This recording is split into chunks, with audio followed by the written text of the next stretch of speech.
Welcome! I am Sampstra Games and I'm going to walk you through war and diplomacy in Field of Glory Kingdoms. This video is sponsored by Slytherin.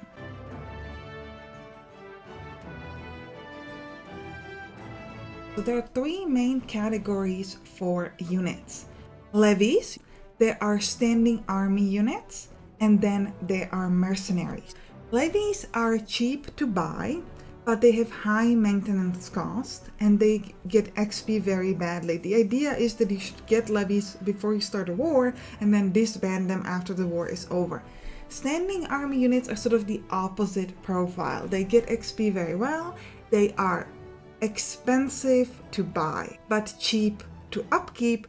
These are the units, as it says from the name, standing army, that you want to keep all around. And then there are mercenaries. These are very expensive. They cost double the standing army units, but they give you a chance to get units that you wouldn't be able to get otherwise. Hold control for more details, and here you can see the unit upkeep and you can see other unit stats.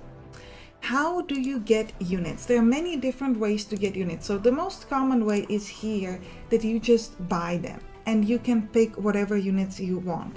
Which unit you can get depends on your military buildings, and here you can simply right click to add it to the queue.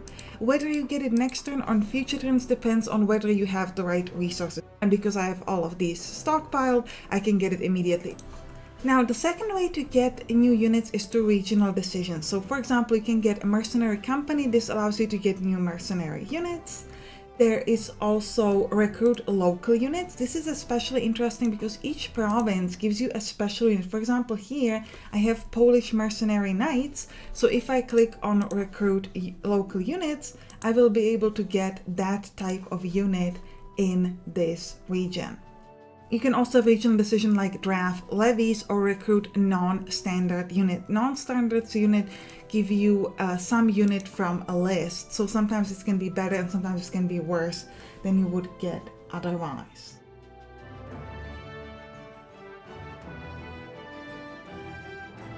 So here in your summed abilities, you can see your military expertise. Military expertise can affect things like whether you get a good leader, troop training. Each point of military expertise gives you 10% chance to remove the hastily levied negative effect when you recruit the unit. So generally, the higher you have this, the better. Another important stat is this unit roster. So basically, this looks at the current year plus your bonus years, and then it will give you units from that age range. So if you have high bonus years, you can get new types of units earlier, which can be very powerful. Another important thing here is the retinue allowance and the max number of standing army units. So the max number of standing army units is just what it says. It's how many standing army units you can have. Retinue allowance gives you discount for upkeep. This does not apply to mercenaries. Also, you get a 25% discount if a unit is in a friendly region and 25% extra if it's a standing army unit and it's at home and you are at peace.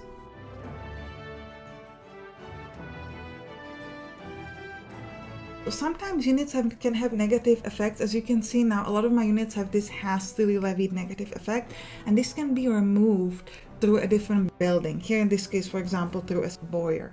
If you place the unit in the region that has this building, then you have the best chance to remove the effect, but it also works in a reduced effect throughout the entire round.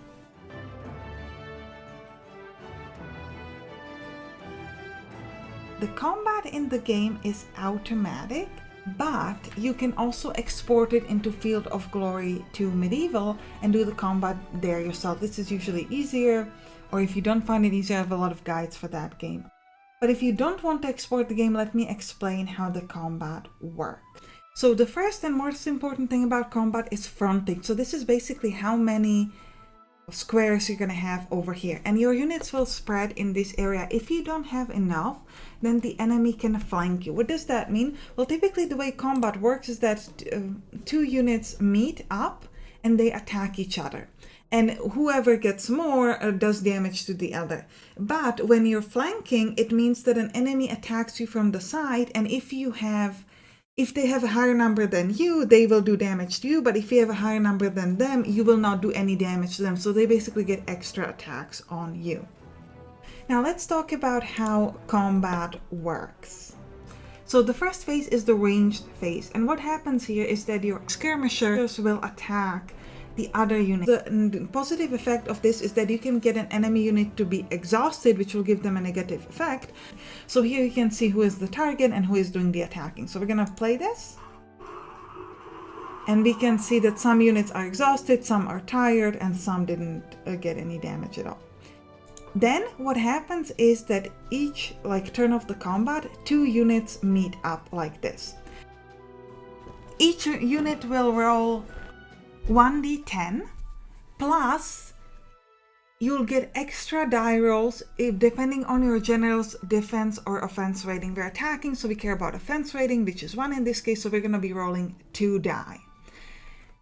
You will take the better one of the 2 or 3 or however many you have. But each die has a minimum roll, and if you roll below that minimum, you re-roll to get above that minimum. So then on top of that, you have your rating. So here is a combat rating. So this is a combat rating of your unit. On top of that, you gain any terrain defense. So here you can see that the terrain is held. Also here this unit gets support bonus because there is another unit behind. Support units provide 1/3 of their range attack strength if they belong to the support category, or +1 if it's a melee type unit to the strength of the combat unit. So this is again related to the frontage. So having a lot of units can be useful because you get an extra unit behind them, which gives you that support. So both of us have support, but my combat rating is 10 and their combat rating is only 7. Here you can see a unit's effectiveness and health. Effectiveness is like a combination of morale and fatigue. Then you have a minimum roll. Minimum roll depends on your effectiveness, so they get automatically 2, and they have no experience level, so their minimum roll is 2. For me, I have effectiveness of 3, so I'm strong, and I am a veteran, I have a lot of experience, so I get a minimum roll of 6. So then we roll. You can see they rolled 5, I rolled 7, so this is the better one, so mine is 20, there is 16. Now who takes damage depends on the difference in numbers. There's an exact table that says who takes effectiveness damage, who takes health damage, and etc.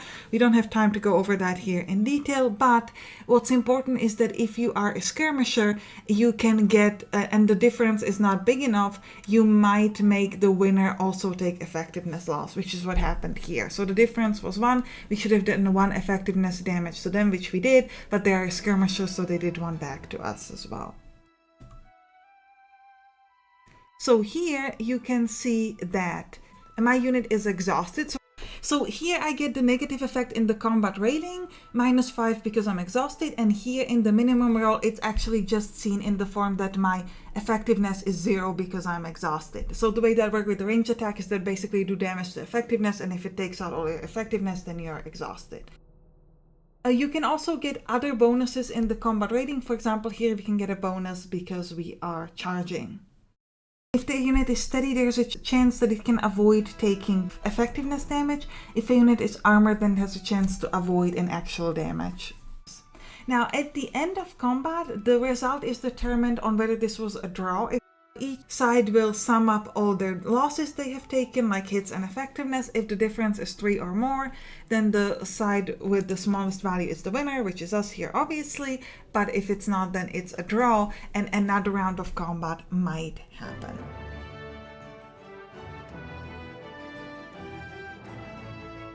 In order to export battle into Field of Glory 2 Medieval, what you gotta do is you have to have both games installed, and then inside the game you click on Export Battle. In Field of Glory 2 Medieval you click on Battles and then Kingdoms Battles, and this will always automatically open the latest battle that you've saved. And then once you get back to Field of Glory Kingdoms, you click here on the Import the most recent battle result and continue the Field of Glory scenario. So you click on that and it will automatically open the latest game and it will import the result.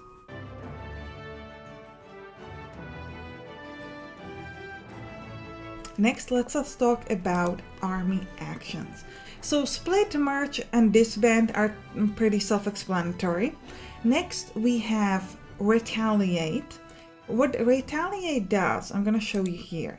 It allows you to jump into a different region to attack an army and then jump back. So this can be useful if you don't want to take over a region and you just want to kill an enemy army. Let's talk about sieges. So each region has some kind of a fortification level and walls, and your total siege resist. Then you can also have a garrison. So you can see I have garrison units 20 and garrison combat power 38, and these are units that will pop up when you attack a region. So here you can see that I moved my unit here, and this is their garrison, which sort of popped up, and it's hidden inside this city. You can click here on garrison and you can make your unit enter a friendly fortified structure to sort of hide from the enemy. Now here what happens right now is that this is sieged. So you can click here and you can see your stats. So I have 31 is some of my siege values, there is 18, and what happens is that there is a roll, and depending on the result you might break a wall. The siege isn't immediately done, you just break one wall. They only have one unbreached wall, so if this were to happen, I would break their walls and take the region. That is the main benefit of sieges, is that when they're finished, when you breach all of the walls, the defender will surrender and you will just take over the region. Basically, as you're sieging them, you're taking away their access to food and you're sort of slowly starving their army. Also, a region that is besieged gives them a lot of negative effects. And here you can see the result of a siege. We did not manage to inflict casualties on the defender. So you just sort of get some information this way.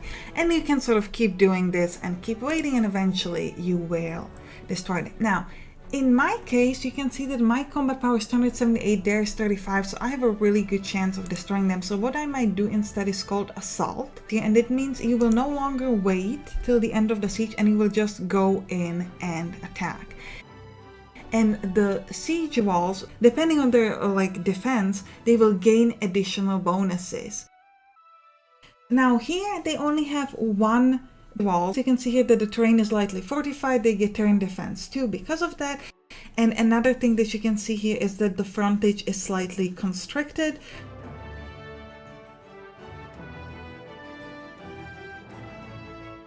Some of the diplomatic interactions are war. Then there are 3 different ways to continuously increase your relationships, and that's cooperation, royal marriage, and alliance. Cooperation also helps with trade. For royal marriage, check out my authority video, and alliance doesn't mean that they will automatically join you at war. If you are an aggressor, they will only do that if your relationship is 50 or more. If you are a defender, they will always join you. You could also share supply, line of sight, you can move through their territory, and etc. You can choose your foreign policy, so you can always help. You can help if cordial, so if your relationship is 25 or more. You can help if it's amiable, 50 or more, if trusted, 75 or more, or you can never help. Then you can offer them a gift to increase your relationship, or insult an emissary to decrease your relationship. This is useful because it gives you 50% chance to gain a claim on their territory if you don't have one yet. Transactions can allow you to exchange resources, regions, or units. The stance of a transaction can affect your relationship. So if it's, for example, generous, you might increase your relationships. Or if it's extorting, even if they agree, it's going to decrease your relationships. You will also use this window to end wars.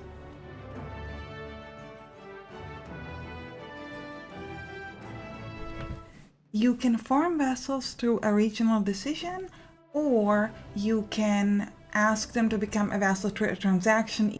Vassals increase by 5% your maximum demesne size. This is the main reason why you might want them. They also give you 25% of their monetary income.